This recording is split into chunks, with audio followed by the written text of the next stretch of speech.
you a story about a casino. But a casino at another time, back in the 1930s, and not in Las Vegas, in Monte Carlo.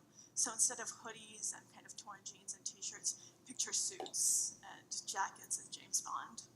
Kind of that kind of vibe. And there's a man named Johnny, and he walks into one of these casinos and sits down at a roulette table and starts playing roulette. He's playing along, and all of a sudden a really attractive woman comes up to him and asks him what he's doing, because this man doesn't look like the other roulette players.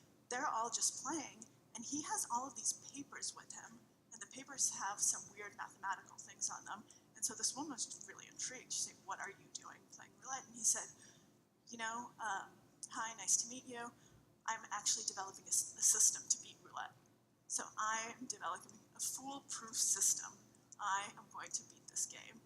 And she says, "Oh, ha, ha, ha, very funny," and goes to drink because her husband is playing as well, but she's a pretty smart woman, so she realizes you can't beat roulette, so she's going to be at the bar.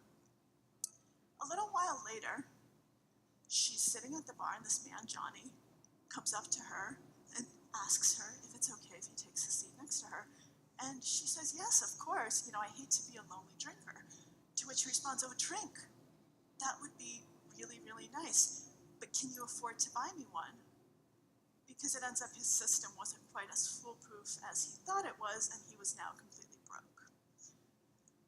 But he does sit down, and she does buy him a drink, and she ends up divorcing her husband and becomes Clary von Neumann, and John von Neumann ends up inventing game theory out of the scribbles that he was inventing that night in the casino in Monte Carlo.